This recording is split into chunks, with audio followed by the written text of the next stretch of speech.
प्रभु जीशु ख्रीष्ट अति बहुमूल्य नाम संपर्क इंडिया द्वारा प्रस्तुत कार्यक्रम नुआ सकाळ आशार आज अध्याय मुझे स्वागत जनाए।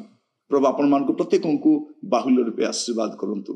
आज जो प्रसंग में आलोचना करवा आलोच्य प्रसंग होची निजको ठकंतु नहीं, निजको ठकंतु नहीं, निजको बोका बनातु नहीं। आपण अन्य को तो बोका बने आसी निजको ठकंतु नहीं। केजन को ठकिबार अभ्यास आम कौन ना ठकुआटा ये ठके लोक मान ये चीट करे लोक मान ये बोका बनाए लोक मान किंतु आप अन्य मान को बोका बनई निज को बोका बनातु नहीं। गीत संहिता 19 पर्व तार 12 और 13 पद अपना भ्रांति सब किए बुझीपारे तुम्हें गुप्त दोषरु मते परिष्कार कर दुस्साहस जनित सब पापरु ही अपना दास को अटकाई रख ता सब मो उपरे कर्तृत्व न करू तहिरे मु सिद्ध हेबी पुणी महा अपराधरु परिष्कृत हेबी। ये कौन लिखा जाउछि अपना भ्रांति किए बुझी पारे। समस्ते निजको भल ही भावती मु ठीक अच्छी मोटा ही गोल गोप पर हेले मते भावुथे मु बहुत स्लिम अच्छी बहुत बढ़िया अच्छी मुह कालिया ही जाइथिबो से भावते मु बहुत सुंदर अच्छी। देखिए मुंडरे चुटी नथिबो से पानिया धरी कुंडौथिबो से कुंडौथिबो आपण देखिथिबे लोक मान से भावुछि मो मुंडरे चुटी अच्छी एका बोली कारण निज विषय लोक केबे भी भूल भाबेले ठीक भाबे से ठकी चली निज से कथा तो छाड़ंतु।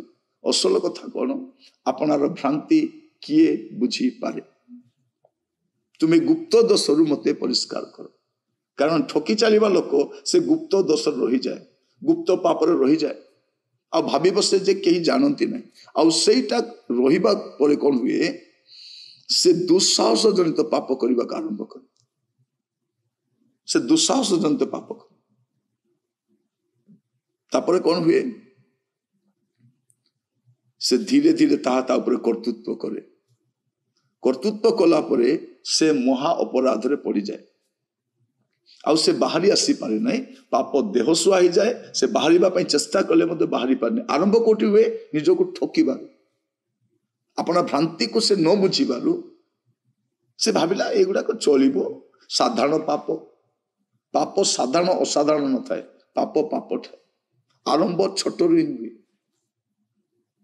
छोट छोट जेकोसी विषय छोट ही बड़ हुए पापटा छोट आकार आपण को जीवन आसे देखा भी जाए ना भावना रे तैयारी हुए सेटा परे परे गर्भधारण करी परे प्रसव हुए तापर बड़ आकार हुए तापर सर्वनाश करते तेणु आपण निज को ठकिबा सावधान हुंतु। आज वाक्य शुणा समय जदि आपण जीवन में कौन प्रकार पाप अच्छी मंदता अच्छी असुचिता अच्छी टिके विवेचना करेंगे निज को ठकिबा छाड़तु टिके समय बाहर करंतु।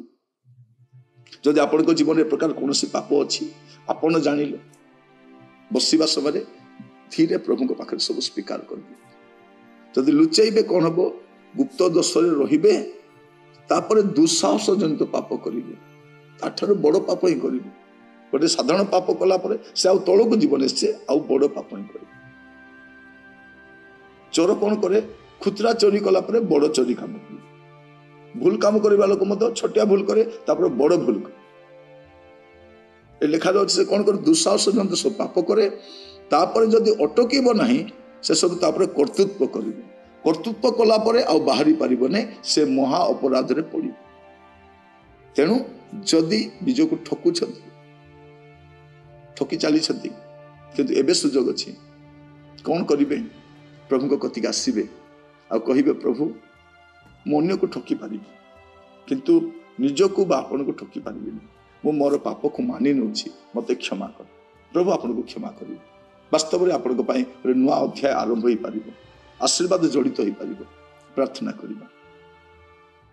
ଅନୁଗ୍ରହକାରୀ ପିତା ପରମେଶ୍ୱର, ଆପଣଙ୍କୁ ଧନ୍ୟବାଦ ଦେଉଛି।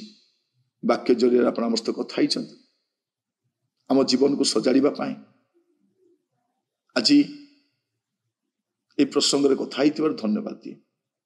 ପ୍ରଭୁ, ଯେଉଁମାନେ ଆପଣ ପାପ ସ୍ୱୀକାର କରୁଛନ୍ତି, ପୁଣି ମନ୍ଦତାରୁ ଫେରିବା ପାଇଁ ସଂକଳ୍ପ ନେଉଛନ୍ତି, ପ୍ରତ୍ୟେକଙ୍କୁ ସାହାଯ୍ୟ କର, ଆଶୀର୍ବାଦ କର। ଧନ୍ୟବାଦ ଦେଉଛି ଏହି ସମୟ ଦେଇଥିବାରୁ। ପ୍ରତ୍ୟେକଙ୍କୁ ଆପଣ ହସ୍ତ ରଖି ପ୍ରାର୍ଥନାଟି ମୋର ପ୍ରାଣର ପ୍ରିୟ ଯୀଶୁଙ୍କ ନାମରେ ମାଗିଲି, ଆମେନ୍। ପ୍ରଭୁ ଆପଣମାନଙ୍କୁ ପ୍ରତ୍ୟେକଙ୍କୁ ଆଶୀର୍ବାଦ କରନ୍ତୁ। ପ୍ରଭୁ ଅନୁଗ୍ରହ କଲେ ଆସନ୍ତାକାଲି ନୂଆ ଅଧ୍ୟାୟରେ ଜଡ଼ିତ ହେବା। ବିଦାୟ ଦିଅନ୍ତୁ। ନମସ୍କାର।